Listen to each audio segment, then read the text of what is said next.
ton nom est infiniment grand, que ton nom est infiniment grand. Ta majesté s'élève au-dessus des cieux, que ton nom est infiniment grand. Ton nom est infiniment grand. Seigneur, que ton nom est infiniment grand. Ta majesté s'élève au-dessus des cieux, que ton nom est infiniment grand. Ô Dieu, très haut, ô Dieu, éternel, que ton nom est infiniment grand. Ta majesté s'élève au-dessus des cieux, que ton nom est infiniment grand. Mon âme bénit l'Éternel, mon cœur exalte le Très-Haut, mon âme célèbre le Tout-Puissant et n'oublie aucun de tes bienfaits, car c'est toi qui pardonnes nos iniquités, c'est toi qui guéris nos maladies, c'est toi qui nous donnes le souffle de vie. Merci Seigneur pour ta grâce, c'est par tes bontés que nous jouissons de la vie, c'est par tes compassions que nous respirons encore. Merci pour ce dimanche Seigneur, oh Dieu, le 16 février 2025, Seigneur, depuis le début de cette année, tu as été fidèle. Depuis le 1er janvier, tu as démontré, Seigneur, ton amour. Nous te sommes infiniment reconnaissants. Nous n'avons pas mérité, nous ne sommes pas dignes, Seigneur. Ce n'est pas, oh Dieu, parce qu'on a fait un concours que nous sommes encore vivants. Depuis le 1er janvier, plusieurs sont passés de vie à trépas, mais tu nous as préservés, tu nous as gardés, tu nous as encadrés, tu nous as soutenus, tu nous as fortifiés. Seigneur, nous te bénissons parce que c'est toi qui es le chef et le consommateur de notre foi. Nous sommes l'ouvrage de tes mains, Seigneur. Nous sommes l'argile et tu es le divin potier. C'est toi qui es en train de nous façonner. Même les épreuves, les difficultés, les challenges, les défis que nous affrontons, Seigneur, tout cela nous montre, oh Dieu, que tu es à l'œuvre, que tu as, Seigneur, notre destinée dans tes mains et que c'est toi, Seigneur, qui préside à nos jours. Merci, Seigneur, pour ce culte matinal. Que ta présence soit effective parmi nous. Que le Saint-Esprit prenne le contrôle et que ta puissance, Seigneur, puisse inonder cette salle au nom de Jésus. Amen. Que personne ne rentre d'ici étant encore le même. Amen. Que chacun de nous soit pleinement édifié par ta parole. Amen. Que ta grâce, Seigneur, ôte toutes les écailles de nos yeux. Délivre-nous, Seigneur. Oh Dieu, donne-nous un entendement spirituel. Libère-nous des préjugés. Libère-nous des mauvaises pensées. Laisse que, Seigneur, nos cœurs, nous puissions avoir les oreilles des disciples. Amen. Pour recevoir ta dictée. Pour, Seigneur, recevoir ta révélation. Amen. Au nom de Jésus-Christ, nous avons prié. Amen. Amen. Amen. Alléluia. Amen. Bonjour, bien-aimés frères et sœurs. Amen. Nous sommes vraiment heureux d'être dans la présence du Seigneur ce matin. Et j'ai foi que tu ne rentreras pas d'ici étant encore le même. Alléluia. Amen. Le Seigneur va te transformer. Amen. Cette parole que nous allons écouter va changer ta vie. Amen. Au nom de Jésus, amen. Je vois la grâce de Dieu sur toi. Le Seigneur va ouvrir pour nous ce matin les écluses des cieux, amen. Pour déverser sur nous la plénitude de sa grâce, amen. Pour nous accorder la délivrance de tous nos maux. Amen. Et toi qui es venu étant malade, le Seigneur nous dit que par les maîtrises de Jésus, nous sommes guéris. Donc voici ta guérison. Voici le moment. Dieu guérit par sa parole. Il est écrit dans le psaume 107, verset 20. Il a envoyé sa parole et les guérit. Alléluia. Amen. Donc si tu es venu étant malade, que ce soit une maladie physique, maladie spirituelle, maladie financière, maladie familiale, maladie conjugale, quel que soit le domaine de ta vie où tu as des problèmes, la parole de Dieu est la solution à tous nos maux. Alléluia. Amen. Donc Dieu nous donne sa parole, c'est pour nous libérer. C'est pour ça que je déclare qu'au nom de Jésus-Christ, la grâce de cette parole que nous allons écouter va te délivrer de tous tes problèmes. Au nom de Jésus, tu ne vas pas échouer. Tu iras très loin avec le Seigneur Jésus. Je te vois déjà accomplir des exploits en cette année 2025. Au nom de Jésus, le Seigneur va t'amener à de grandes hauteurs. Dieu va t'amener à le servir dans une nouvelle dimension. Au nom de Jésus. Alléluia. Bien-aimé, le thème de notre méditation de ce matin est intitulé « Dieu, Jésus veut ressusciter ton Lazare ». Alléluia. Amen. Le Seigneur Jésus-Christ veut ressusciter ton Lazare. Lazare entre guillemets. Le Seigneur Jésus-Christ veut ressusciter ton Lazare. Nous allons lire l'histoire de ce Lazare dans le livre de Jean, l'évangile de Jean, chapitre 11, à partir du verset 1. Vous allez voir pourquoi j'ai dit que Dieu veut ressusciter ton Lazare ce matin. Alléluia. Amen.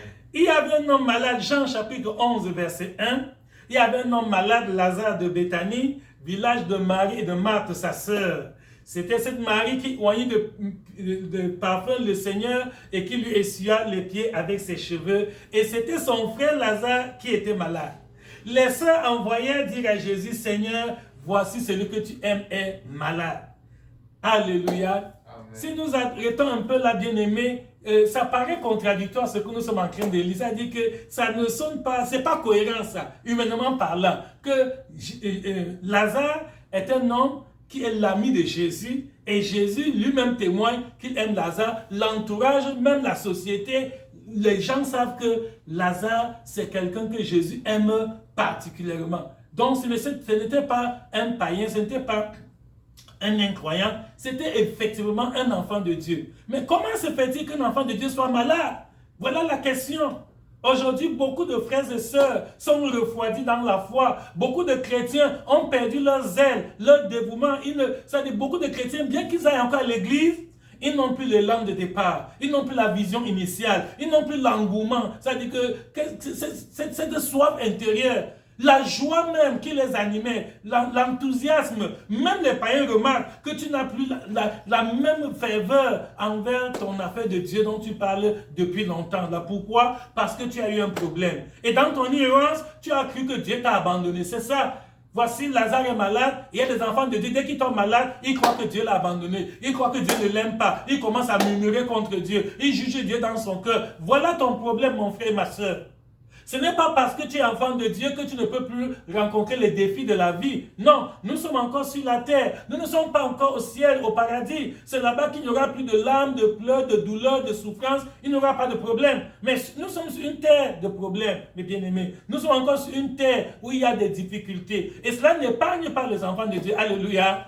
David dit dans le psaume que le malheur atteint souvent le juste, mais l'Éternel en délivre toujours. Donc le malheur peut atteindre le juste. Ce n'est pas que le juste ne peut plus être affecté par une difficulté, non. Donc toi qui es chrétien, sache que tu peux avoir des problèmes. Je te le dis sincèrement, je te le dis par expérience, parce que je l'ai vécu. Un enfant de Dieu peut avoir des problèmes. Et je précise, quand je dis ça, tu te dis dans ton cœur, bon, ça doit être un enfant de Dieu qui n'est pas sanctifié, ça doit être un frère qui est faible dans la foi, une sœur qui ne persévère pas, etc. Non, je précise, un enfant de Dieu, même étant sanctifié, même le plus consacré, même celui qui est le plus dévoué pour la gloire de Dieu, peut avoir des problèmes.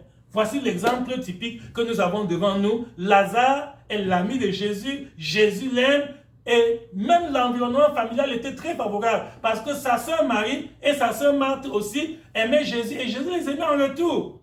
Ça n'a pas empêché que Lazare ait un problème. Ça n'a pas empêché qu'il tombe malade. Je déclare au nom de Jésus que le Seigneur t'aide à ne plus te décourager. Que cette parole te redonne vraiment ton zèle, ta détermination. Que tu retrouves la joie malgré la douleur que tu sens dans ton corps. Malgré que tes poches soient vides. Oui, un enfant de Dieu peut avoir des problèmes financiers. Un enfant de Dieu peut traverser des moments difficiles où il n'a pas de quoi manger, où il n'a même pas de quoi se vêtir, ou le nécessaire pour la vie. Ça peut arriver. Mais ne laisse pas Satan te tromper que cela signifie que tu n'es plus enfant de Dieu, que Dieu ne t'aime plus, que Jésus t'a abandonné.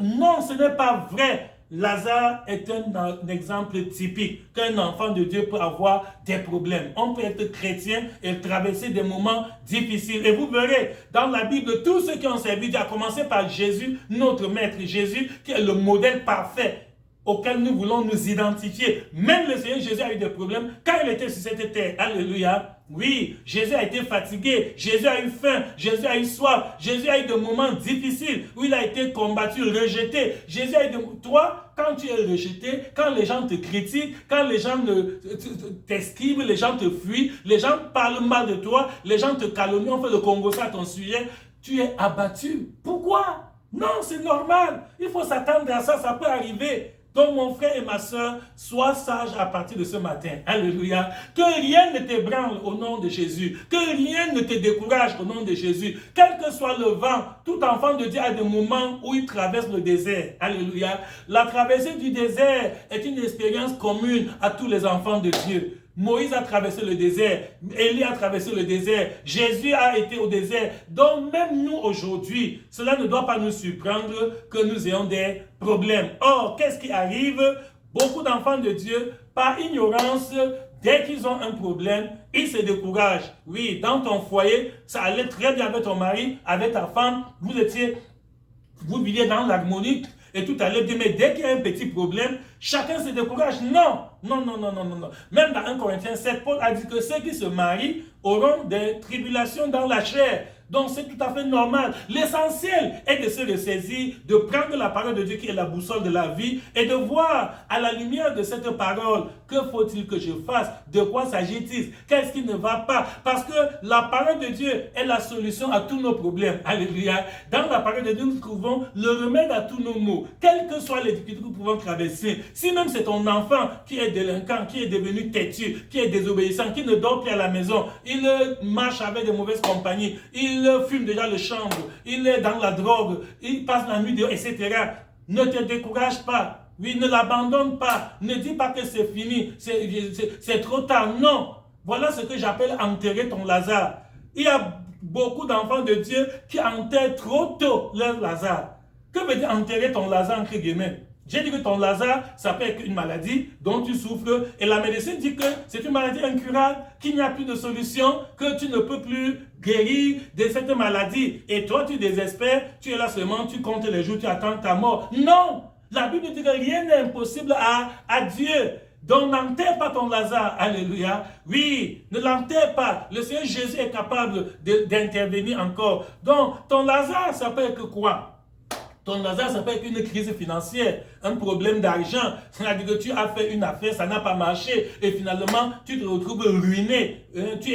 Tu n'as même plus de nécessaire de quoi manger. Ta famille souffre, traverse de moments difficiles parce que tu es dans un désert financier. Ne te décourage pas. Alléluia. Ton Lazare, ça peut être une ambition que tu avais. Une très bonne ambition pour servir Dieu. Tu avais vraiment la soif de faire de grandes choses pour la gloire de Dieu. Mais à cause des difficultés, à cause des déceptions des hommes, les gens t'ont trahi, les gens t'ont abandonné. Ceux sur qui tu comptais même se sont révélés être des opportunistes qui voulaient juste t'utiliser pour leur intérêt. Ah oui, il faut le dire. Sache que si tu es naïf, tu regretteras beaucoup. Un enfant de Dieu doit comprendre que tout le monde n'a pas le même cœur que toi. Ne sois pas naïf. Toi, tu aimes les gens sincèrement, tu es de tout cœur avec eux, mais il faut avoir le discernement. Certains gens qui t'entourent, certains de tes amis, entre guillemets, ne sont pas de vrais amis. C'est juste des opportunistes. Les gens qui cherchent les intérêts, les gens qui cherchent à t'exploiter parce qu'ils trouvent qu'ils peuvent tirer du profit de toi. Et le jour où ils se rendront compte qu'ils n'ont plus rien à tirer de toi, ils vont t'abandonner. Ils vont te fuir, t'esquiver. Tu les appelles au téléphone, ils ne répondent même plus. Tu leur rends visite, ils ne te reçoivent pas. Bref, chacun va devenir indifférent. Pourquoi? Parce que ce n'étaient pas des amis sincères. Mais Jésus est notre ami fidèle. Alléluia. Le Seigneur Jésus-Christ est notre ami fidèle. Il ne nous abandonne jamais. Il est toujours avec nous. Quel ami fidèle et tendre nous avons en Jésus-Christ, toujours prêt à nous entendre, à répondre à notre cri.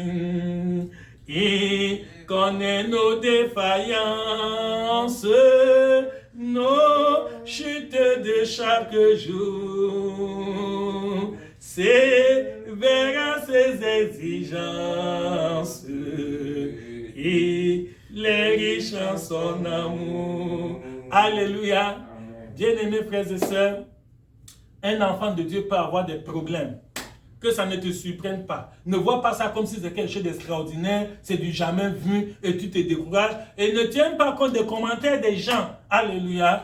Il y a des moqueurs, il y a des gens qui sont là juste pour te tourner en dérision, pour te ridiculiser. Voilà, ils ont la langue vraiment fourchue pour te lancer de mauvaises paroles. Non!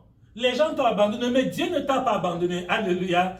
Lazare est malade, mais ça ne veut pas dire que Jésus ne l'aime pas. Non, il est toujours l'ami de Jésus. Jésus l'aime. Donc j'ai dit que ton Lazare, ça peut être ton état de santé pour lequel tu désespères déjà. Ton Lazare, ça peut être ton mariage, ton foyer qui ne marche pas parce que de temps en temps, il y a des petites incompréhensions entre ton époux ou ton épouse et toi-même, ou bien avec ta belle famille, il y a des petits frottements. Ton Lazare, ça peut être ton travail, ta vie professionnelle ne marche pas.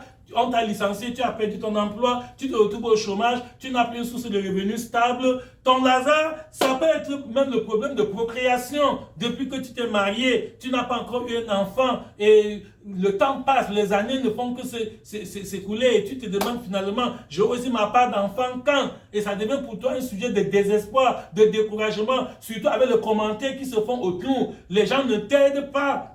Aujourd'hui, quand quelqu'un avait des problèmes, avant, il pouvait recevoir le soutien, mais aujourd'hui, il y a des gens qui sont plutôt spécialisés pour t'enfoncer davantage. Quand tu es déjà abattu, tu as déjà des difficultés, les gens par leur langage, leurs commentaires, par leurs insinuations, voilà, ils se disent trop spirituels. Je suis sûr que si c'était aujourd'hui, beaucoup de soi-disant chrétiens diraient que Lazare est dans le péché, que Lazare a perdu la foi, c'est pour ça qu'il est malade, c'est parce qu'il souffre comme ça, parce que Dieu l'a abandonné, il n'est plus chrétien, vraiment, il a rétrogradé, il a backslide, etc. Oui, les gens jugent vite et les gens condamnent vite. Les gens ne prennent même pas le temps de réfléchir, d'examiner la situation. Non, les gens ont déjà de conclusions. Déjà, certains avaient déjà ces idées-là avant même que tu n'aies de problème. Donc, quand tu as une difficulté, ça leur donne souvent l'opportunité d'extérioriser ce qu'ils avaient déjà dans le cœur contre toi. Beaucoup de gens ont des préjugés négatifs contre toi, il faut le savoir. Même les gens qui viennent avec toi, si on te dit certains commentaires qu'ils font derrière toi, tu n'en reviendras pas. Il y a des gens que tu crois qui sont tes amis, qui sont vraiment sincères avec toi. Mais si Dieu pouvait t'ouvrir les yeux spirituels pour que tu vois l'état de leur cœur envers toi, tu devrais le fuir par avion. Oui, tu le veux quitter sans jamais. Donc, ne sois plus naïf. Ton Lazare, ça peut être même, comme j'ai dit, un problème de procréation. Ça peut être ton enfant qui est délinquant. Ton Lazare, tout problème, toute difficulté, tout challenge, toute souffrance peut devenir un Lazare pour toi. Ça veut dire une situation, qu'est-ce que j'appelle un Lazare? Un Lazare veut dire une situation contradictoire, une situation vraiment qui prête à équivoque, on ne comprend pas. Parce que normalement, Lazare étant l'ami de Jésus, et tout le monde sait que Jésus aime Lazare, logiquement, Lazare ne devrait pas être malade. Un, deux, et même s'il tombe malade, Jésus devait le guérir promptement. Mais au contraire, qu'est-ce qui se passe? Quand Lazare est tombé malade et qu'on a informé Jésus, Jésus ne s'est pas hâté d'aller le guérir. Alléluia. Alléluia. Voilà encore notre cœur. Ah oui. Il t'est déjà arrivé, même moi qui te parle, il m'est déjà arrivé de prier. Et prier avec ferveur, avec foi, j'ai la certitude que non, Dieu va exaucer. Et à la fin de la journée, je n'ai pas reçu l'exaucement. Même après une semaine, ma prière n'est pas exaucée. Et je jeûne. J'ai dit que bon, peut-être c'est parce que j'ai juste prié. J'ajoute le jeûne pour être mieux concentré afin de parler à Dieu. Même après mon jeûne, Dieu ne m'exauce pas. Je demande la prière aux bien-aimés. J'ai dit, frères et sœurs, pardon, pensez à moi dans vos prières pour tel sujet, tel sujet. Même avec la prière de l'église, l'intercession des frères et sœurs, ma prière n'est pas exaucée. Ah oui, voilà ce qui est arrivé à Lazare. C'est ça que j'appelle Lazare. Un Lazare, c'est un problème, c'est-à-dire auquel tu ne t'attendais pas. Un problème pour lequel, si tu ne fais pas attention, tu vas commencer à juger Dieu. Dis, mais Seigneur, qu'est-ce qui se passe? Pourquoi moi? Pourquoi c'est à moi que des choses comme ça arrivent? Je vois tel. Il est tranquille, même ceux qui ne craignent pas Dieu comme moi. Ah oui, parfois ça fait mal. Tu vois des gens qui n'ont pas la crainte de Dieu, qui ne se sanctifient pas, qui ne sont pas consacrés, mais ils n'ont pas le problème que toi tu as. Toi qui, nuit et jour, c'est ce qui avait failli faire chanceler Asaph dans le psaume 73. Quand vous lisez le psaume 73, Asaph se plaint. Asaph dit que son pied a failli glisser. Il a failli vraiment rétrograder et rentrer dans le péché. Pourquoi? Parce qu'il a envié le bonheur des méchants, entre guillemets. Alléluia. En réalité, le méchant n'a pas un bonheur. La Bible dit qu'il n'y a point de paix pour le méchant. Mais il y a des moments où la vie du méchant paraît vraiment très, très glorieuse. La vie du méchant paraît vraiment très bonne, comme un long fleuve tranquille, sans problème, sans perturbation. Le méchant vraiment a tout ce qu'il désire, comme disait Asaph dans le psaume 73, il dit qu'ils ont de l'embonpoint, ils s'enrichissent, leur bien prospère tous les jours et ils n'ont pas aux souffrances des hommes. Ils ne sont même pas malades, ils n'ont pas de problème, ils ne manquent pas d'argent, ils ont tout.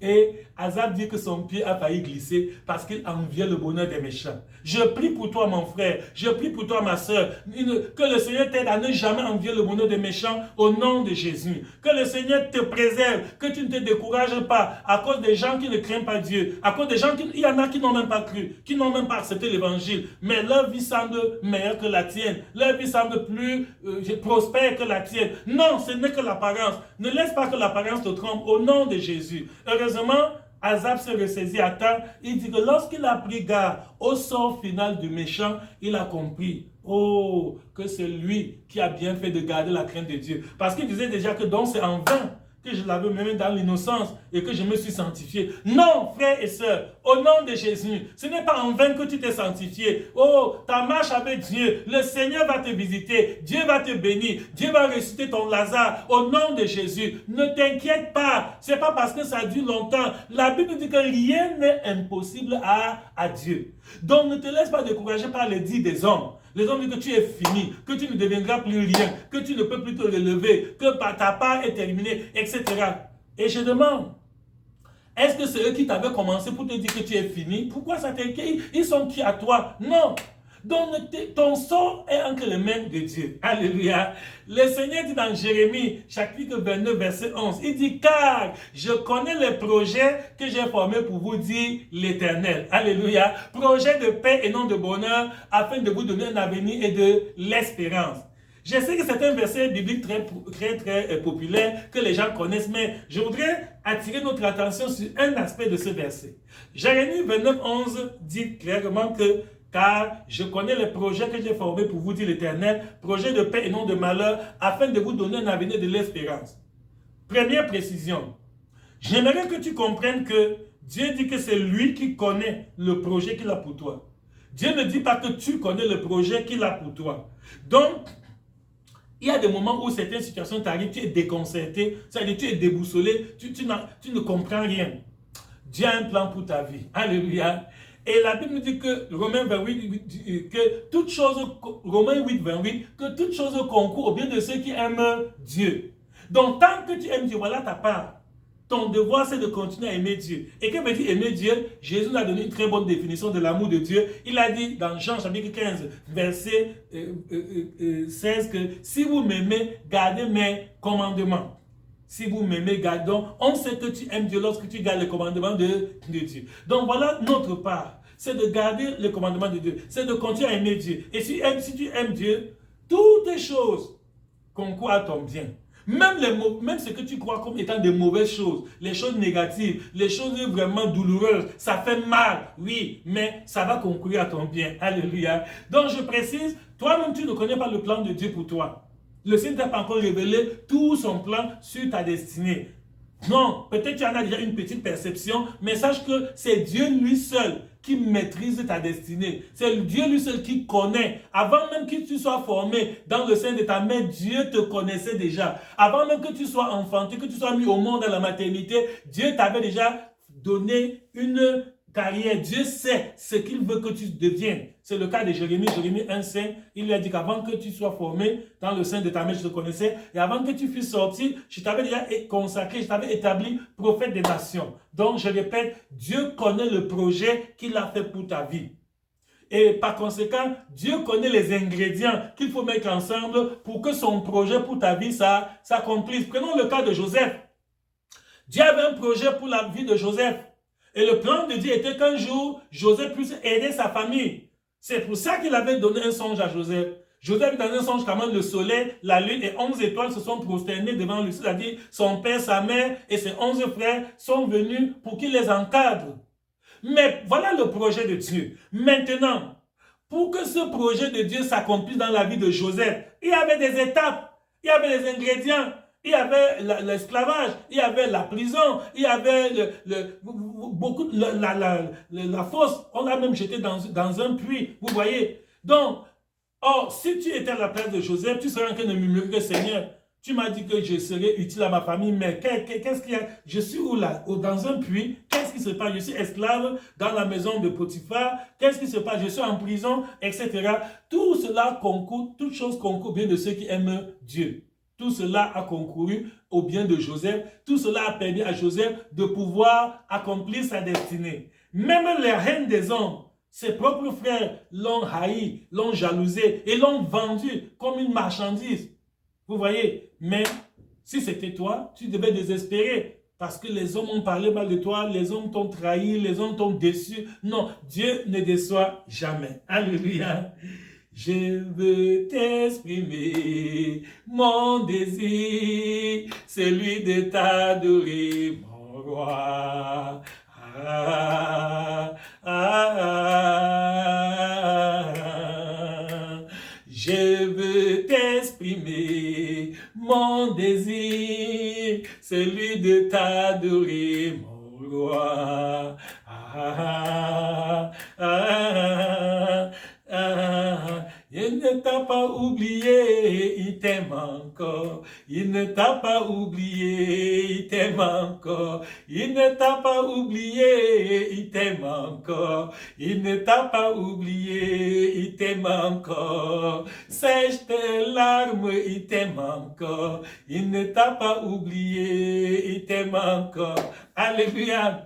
Le Seigneur Jésus t'aime, malgré ta maladie, malgré ta souffrance, malgré ta pauvreté, malgré tes échecs. Si tu es même un élève ou un étudiant et tu as échoué à l'école, ne va pas te suicider. Ça ne veut pas dire que Dieu t'a abandonné. Non, l'échec n'est qu'une étape. La souffrance est une école de sagesse. À travers cet échec, si tu prends conscience, tu essaies de déceler les causes. Qu'est-ce qui a été physiquement, humainement à l'origine, et tu te corriges, et tu remets les choses en ordre. Demain, tu expérimenteras de grandes réussites au nom de Jésus. J'ai foi que le Seigneur le fera pour toi au nom de Jésus-Christ. Donc, Dieu ne t'a pas abandonné. C'est le premier discours que Satan vient insinuer dans l'oreille de chaque enfant de Dieu. Dès qu'un chrétien a un problème, le premier réflexe que Satan apporte dans ta pensée, c'est que Dieu t'a abandonné. Et même les hommes contribuent à dire la même chose. Oui, les gens, si Dieu était avec lui, pourquoi il est malade alors? Si Dieu est avec lui, pourquoi il a perdu son travail? Si vraiment Dieu, s'il est vraiment un enfant de Dieu, pourquoi est-ce qu'il a eu tel problème? Il n'y a aucun verset biblique qui dit qu'un enfant de Dieu n'aura pas de problème.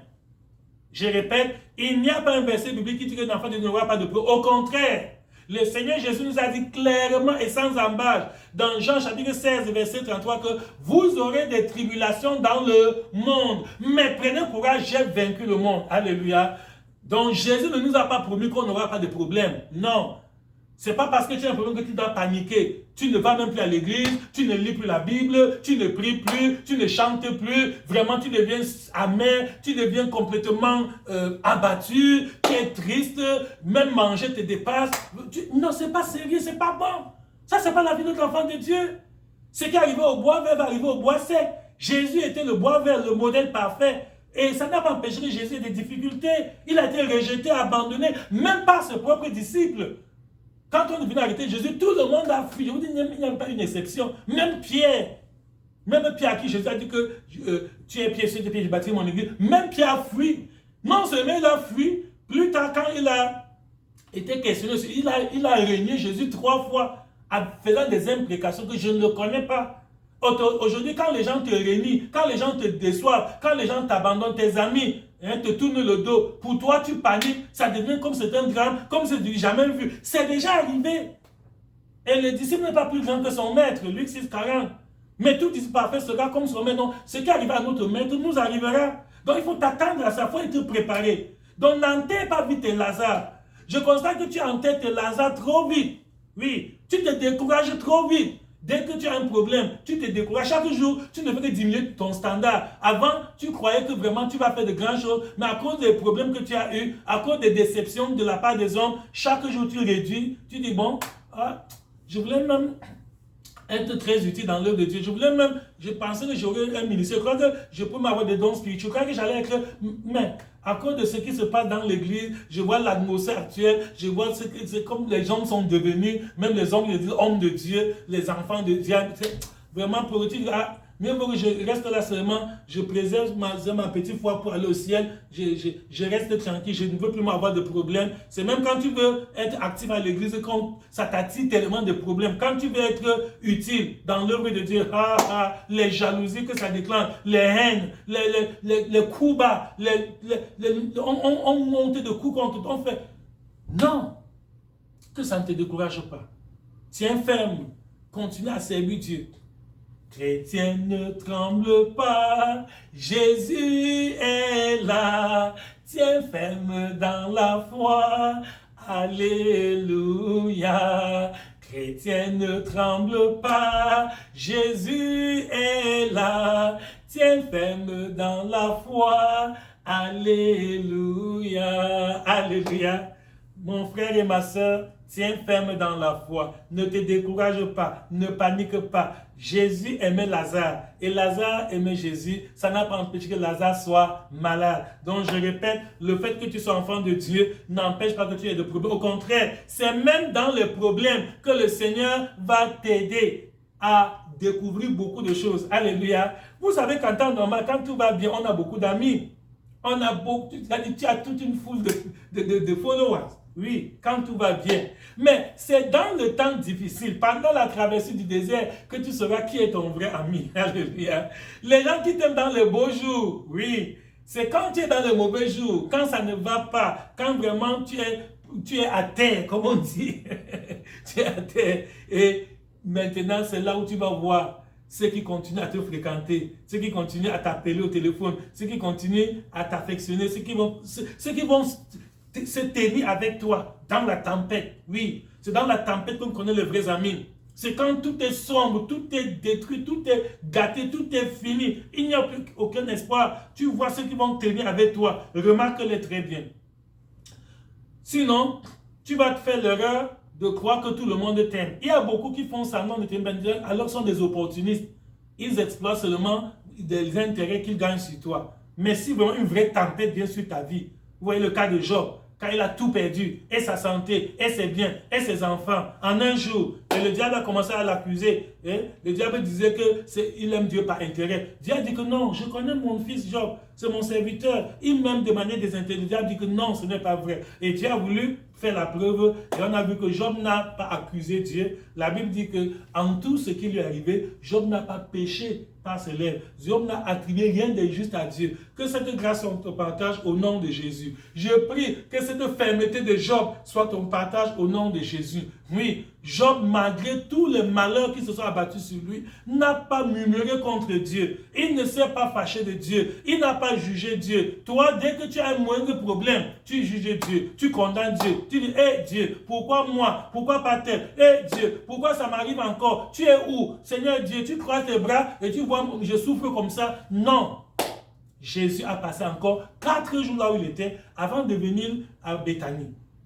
Tu vois, donc il y a parfois certains, je répète, le fait que tu as prié, Dieu n'a pas exaucé ta prière immédiatement le même jour, ça ne veut pas dire que Dieu ne t'aime pas, non. Le Seigneur sait pourquoi.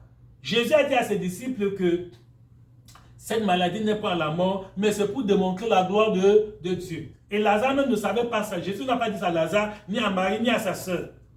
Mais il a dit à ses disciples que cette maladie dont souffre Lazare, ce n'est pas pour qu'il meure, c'est pour démontrer la gloire de Dieu. Je le dis pour toi maintenant. Je ne sais pas quelle souffrance tu traverses. Je ne sais pas quel défi tu cherches à relever. Je ne sais pas quel est le problème. Je ne sais pas dans quelle situation tu es venu au culte ce matin. Je ne sais pas ce qui t'énaille, c'est ce qui est en train de te troubler. Ton cœur n'est pas tranquille. Tu es vraiment sur le qui-vive. Tu es dans la peur. Non, ce n'est pas pour la mort. Alléluia.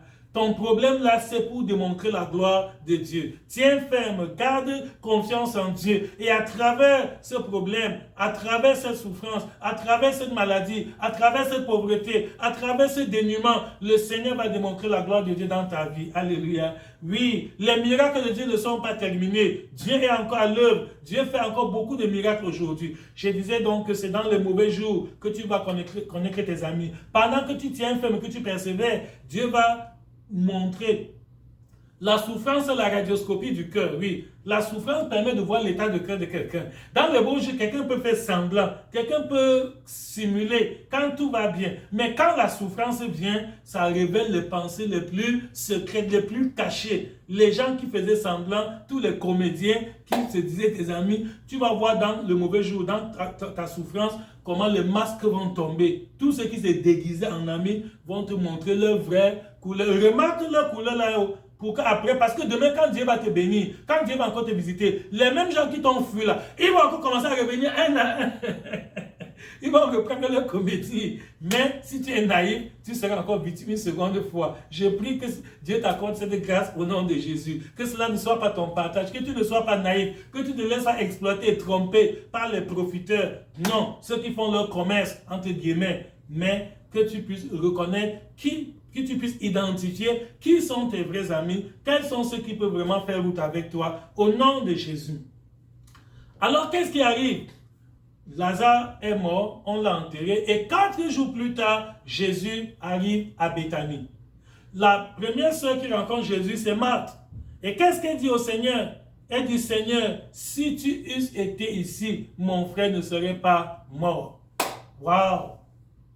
Combien de fois nous disons les mêmes choses? Seigneur, si tu avais été ici, mon frère ne serait pas mort. Vous voyez, c'est comme si elle est en train de blâmer Jésus. Elle regrette que pourquoi tu es venu tard comme ça. On t'a envoyé appeler, on t'a envoyé la nouvelle depuis le premier jour où Lazare était malade. Et toi, tu as traîné. Maintenant, tu as atterri ici. C'est trop, il est déjà mort. C'est trop tard. Non. Jésus lui dit qu'il n'est pas tard. Jésus te dit, mon frère, ma soeur, il n'est pas tard. Je sais que peut-être tu as prié depuis une semaine, un mois. Peut-être tu espères en Dieu pour une percée. Tu attends une promotion. Tu attends quelque chose de glorieux. Et ça tarde à venir. Non, ne te décourage pas. Il n'est pas tard. C'est ce que Jésus a dit à Marthe. Qu'il n'est pas tard. Mais Marthe dit non, moi je sais que vraiment tout le monde m'a dit que c'est déjà... On ne peut plus rien. Non, les hommes ne peuvent plus rien, mais Dieu peut encore faire quelque chose pour toi. Alléluia. Dieu peut faire quelque chose pour toi. Donc, il n'est pas tard avec Dieu. Dieu n'est pas un homme. C'est ça. Et même quand Marie est venue, elle a répété la même chose que Marthe. Que Seigneur, si tu eusses été ici, mon frère ne serait pas mort. Oh, quelle parole pathétique. Vous voyez comment ça sonne, c'est très douloureux. Pour dire que, ouais, toi qui étais capable de le guérir, tu n'es pas venu, tu as laissé, mais il est mort, on ne peut plus rien. Non. Si les gens te disent que tu ne peux plus réussir, c'est un mensonge. Ne crois pas à ça. Quelles que soient les prévisions, quels que soient les raisonnements humains, non. Rien n'est impossible à Dieu. Nous avons un Dieu de miracles. Notre Dieu est capable d'amener à l'existence ce qui n'existe pas. Alléluia. Donc garde confiance en Dieu. Voilà le grand problème. J'ai dit que le thème de ce message, c'est Jésus veut ressusciter ton Lazare. Oui. Voici Jésus à Béthanie. Il veut ressusciter Lazare, mais les sœurs de Lazare l'en empêchent. Quand Jésus dit que Lazare va vivre, sa sœur dit que oui, je sais qu'au dernier jour, à la fin des temps, quand tu viendras, il va ressusciter. J'ai dit non, ce n'est pas de ça que je parle. J'ai dit, je ne parle pas de... J'ai dit aujourd'hui, sa sœur dit, même quand Jésus a dit allons à la tombe, ils ont dit que non, ça ne vaut pas la peine. Tu vas faire la tombe faire quoi? Il a insisté que amenez-moi là-bas. Et même arrivé au bord de la tombe, quand Jésus dit enlevez la pierre qui est devant la tombe, les sœurs disent que non, n'enlevez pas, parce qu'ils sentent déjà. Oh mon frère, regarde combien de fois, quand Dieu veut exaucer ta prière, toi-même, tu fais obstacle à l'exaucement à ta prière, pas tes raisonnements. Ce n'est pas que ces sœurs n'aimaient pas Jésus, mais dans leur raisonnement, dans leur pensée, elles savaient que tout est déjà fini, que c'est trop tard. Mon frère, il n'est pas trop tard pour toi. Alléluia. Le Seigneur peut encore faire de grandes choses dans ta vie. Dieu peut changer ta destinée. Le Seigneur peut t'élever à une dimension incroyable. Dieu peut faire de toi ce que tu n'imaginais pas. Rien n'est impossible à Dieu. Donc, j'ai dit que le thème c'est Jésus veut ressusciter ton Lazare. Mais c'est à condition que tu acceptes. Il y a une condition. Pour que Jésus ressuscite ton Lazare, il faut que tu aies foi en lui. C'est pour ça que dans Jean chapitre 11, verset 40, dans Jean 11, 40, Jésus a dit à Marie que ne t'ai-je pas dit que si tu crois, tu verras la gloire de Dieu. Donc c'était une répétition. Il avait déjà dit que si tu crois, tu vas voir la gloire de Dieu. Et après, quand il dit ouvrez, enlevez la pièce devant la tombe, elle refuse. Elle s'oppose que non, il sent déjà. Ça fait 4 jours. Vous voyez? Donc, c'est une contradiction. Parfois, nous-mêmes, nous empêchons Dieu d'exaucer nos prières par nos raisonnements, ou bien parce que, à cause des commentaires des gens, comme les gens ont dit que tu es fini, à ton âge, là, tu ne peux plus te marier, tu es déjà trop vieille, quel homme peut encore s'intéresser à toi? Ce n'est pas vrai! Ce n'est pas vrai. Sarah a enfanté à l'âge de 90 ans, alors que humainement parlant, elle ne pouvait plus procréer. Elle avait dépassé la ménopause depuis très longtemps. Et même son époux était vieux. Pour eux, ils savaient que sur le plan humain, ils ne peuvent plus avoir d'enfants. Mais ce qui est impossible à l'homme est possible à Dieu. Alléluia. Dieu les a bénis et ils ont accouché Isaac. Et Isaac est devenu aujourd'hui une grande nation. Alléluia. Donc mon frère et ma soeur, il faut garder la confiance en Dieu. N'empêche pas Dieu d'exaucer ta prière. Peut-être le médecin a dit que ta maladie est en phase terminale, c'est un cancer incurable. La médecine moderne n'a pas encore trouvé les médicaments nécessaires pour soigner ce genre de cancer à ce stade-là. Ça, c'est les hommes qui disent ça. Et tu vas me dire qu'ils ont les preuves, ils ont fait les examens, c'est vrai, ils ont fait le scanner, ils ont fait... C'est possible, mais ce n'est pas Dieu qui l'a dit. C'est les hommes qui disent que ta maladie est incurable. Dieu dit que il peut te guérir. Par le Christ de Jésus, nous sommes guéris. Alléluia. Ésaïe 53, 5. Donc, il faut toujours faire la distinction entre ce que les hommes disent et ce que Dieu dit. La distinction entre ce que ton cœur dit et ce que Dieu dit. Mais le malheur, le drame, c'est que beaucoup de chrétiens aujourd'hui croient en ce que les hommes disent plus que ce que Dieu dit. Voilà le problème. C'est ça le drame de notre génération. Nous sommes tellement influencés parce que les journalistes disent à la télé, à la radio, ce que nous entendons dans les réseaux sociaux, tout ça, ça nous impressionne. Mais quand tu lis ce qui est écrit dans la Bible, tu es indifférent. Mais dès que tu apprends par les réseaux sociaux qu'il y a eu ceci, cela, tu es ému, tu gesticules, oh, on va faire comment? Alors que la parole de Dieu est immuable.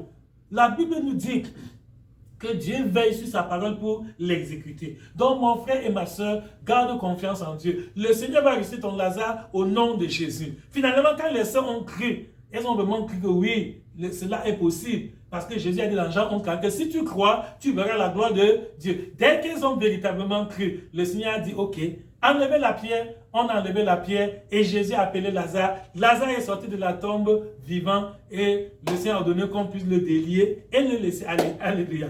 Je prophétise sur ta vie que le Seigneur va ressusciter ton Lazare au nom de Jésus. Quel est ce problème, cette ambition que tu as déjà enterrée? Quel est ce programme? Quelle est vraiment cette bonne action que tu voulais faire? Et après trop d'échecs, après trop de déceptions, tu as enterré tes rêves. Oui, je prophétise sur toi que Dieu va ressusciter tes rêves et tu vas les réaliser au nom de Jésus. Tes projets, tes ambitions, tes plans que tu as enterrés, que tu as oubliés, tu n'y penses même plus, tu ne réfléchis même plus dessus. Le Seigneur m'envoie te dire ce matin qu'il est le Dieu de la résurrection. Alléluia. Le Seigneur est tout puissant, il est capable de t'aider à accomplir encore tes rêves, à réaliser tes ambitions, à atteindre tes objectifs au nom de Jésus. Que ce soit sur le plan spirituel, sur le plan matériel, financier, conjugal, parental, familial, quel que soit le domaine de ta vie où tu avais déjà jeté l'éponge, où tu avais déjà désespéré, où tu étais déjà découragé. En cette matinée, le Seigneur m'envoie te dire qu'il est le Dieu de la résurrection, que tous tes Lazare que tu as enterrés trop vite,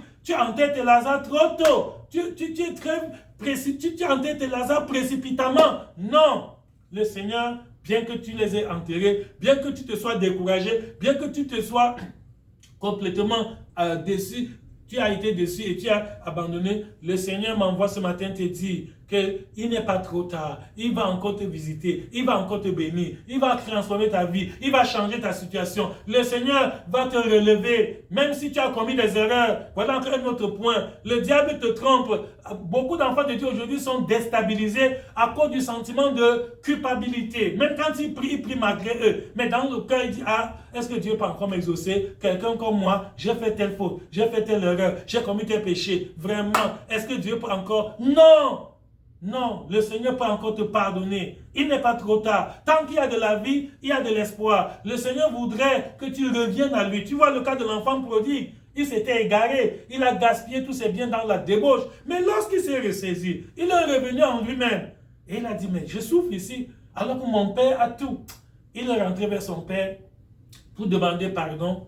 Et le Seigneur, son père l'a pardonné, l'a accueilli, l'a restauré et a même organisé un festin pour lui. Je prophétise que le Seigneur va organiser un festin pour toi au nom de Jésus. Je prophétise que ta vie, les gens qui se moquent de toi maintenant là, demain ils vont t'envier, ils seront surpris, ils seront étonnés de voir comment le Seigneur va faire que ta vie va fleurir, ta vie va encore être vraiment florissante, ta vie sera très très glorieuse. Au nom de Jésus, voici le moment favorable où le Seigneur va te restaurer, Dieu va t'accorder, mais je te le dis, c'est l'obstacle majeur est dans ton cœur. Si tu crois, tu verras la gloire de Dieu. Si tu ne crois pas, tu ne verras pas la gloire de Dieu. Si tu crois, Dieu va ressusciter ton Lazare. Si tu ne crois pas, ton Lazare va rester dans la tombe. Il y a beaucoup de gens qui se montrent sans avoir réalisé vraiment ce que Dieu avait voulu qu'il fasse sur la terre. Il y en a qui meurent même avant le temps parce qu'on l'a trompé que sa maladie est incurable et il se décourage. Il est là, il prépare seulement sa mort. Non! Alors que Dieu pouvait te guérir. Mais toi, comme tu as paniqué à cause des diagnostics des médecins, à cause des commentaires des hommes, à cause de ce que les gens, même des chrétiens contribuent à ça. Il y a des chrétiens qui viennent près de toi raconter des témoignages. Oh, je connais un frère qui avait ton problème là vraiment. Après, il a regardé, il a abandonné. Donc tu ne peux plus rien devenir. Donc même toi ne perds pas ton temps. Va attendre l'enfer. Non! Non, le Seigneur est le Dieu de pardon, le Dieu de miséricorde. Le Seigneur est capable de te restaurer. Le Seigneur est capable de te ramener encore et de t'élever plus que même ce que tu avais déjà fait. Donc voici le moment favorable. Quel que soit le problème, les difficultés que tu traverses, ne te décourage pas. Le Seigneur est en train de te mouler, de te façonner. Il est le divin potier et tu es l'argile. Laisse-toi malléable dans les mains de Dieu. Laisse que Dieu lui-même puisse te donner la forme qu'il veut. Cesse de t'opposer, cesse de contester avec Dieu. Alléluia. Voilà le mot que je cherchais. Beaucoup de chrétiens contestent avec Dieu. Cesse de discuter avec Dieu. Cesse tu contestes avec ton Créateur. Alors que tu n'es qu'une faible créature. Lui, il est omniscient, omnipotent, omnipotent. Dieu sait tout. Toi, tu es trop limité. Donc, laisse ta vie entre les mains du Seigneur. Tu dis que tu as donné ta vie à Jésus. Mais laisse donc Jésus diriger ta vie. C'est pas bon que tu dises que tu as donné ta vie à Jésus et c'est toi-même qui veux diriger ta vie comme tu veux. Laisse le volant de ta vie, si ta vie est une voiture, laisse le volant de ta vie entre les mains du divin maître. Et lui-même va savoir comment te conduire, comment te guider, comment t'orienter pour que ses plans s'accomplissent dans ta vie. Il dit, je connais les projets que j'ai fait pour vous, dit l'Éternel. Projets de paix et non de malheur, pour te donner l'avenir et de l'espérance. Que cette parole vraiment restaure la foi en toi. Que cette parole t'aide à retrouver la confiance en Dieu. Que ce message ôte tous les découragements de ton cœur. Que ce message te libère de tous les préjugés négatifs. Que le Seigneur utilise cette parole pour te restaurer, pour encore booster ta foi, pour que tu puisses reprendre ton énergie, que tu retrouves la joie du salut, que tu aies encore l'enthousiasme, que tu reprennes ton premier amour. Il dit, ce que j'ai contre toi, c'est que tu abandonnes ton Apolline a dit le verset, tu abandonnes ton premier amour. Pourquoi? Non, ne cesse pas d'aimer Dieu, parce que peut-être tu as commis une faute, on t'a puni, on t'a discipliné, on t'a excommunié, et pour toi c'est la fin du monde. Non, non, c'est normal qu'on te punisse, qu'on te discipline, qu'on t'excommunie quand tu as mal fait. Mais ce que Dieu veut, Dieu ne veut pas la mort d'un pécheur. Dieu veut que tu te repentes et que tu aies la vie. Donc, si tu te ressaisis et tu te repens de tes fautes, tu demandes pardon et tu te convertis, tu abandonnes, tu marches en nouveauté de vie, ça dit que maintenant, tu fais ce qui est bien, tu fais la volonté de Dieu. Dieu va te pardonner. Quel que soit ce que les hommes vont dire, laisse les hommes tranquilles. Ils ont leur doctrine, ils ont leur théorie, ils ont leurs intérêts, puisqu'ils font ça, géométrie variable. C'est pas tout le monde qui disent la même chose. Non, à certains disent que non, tu es fini, tu es condamné, va attendre l'enfer, Dieu ne peut plus te pardonner, etc.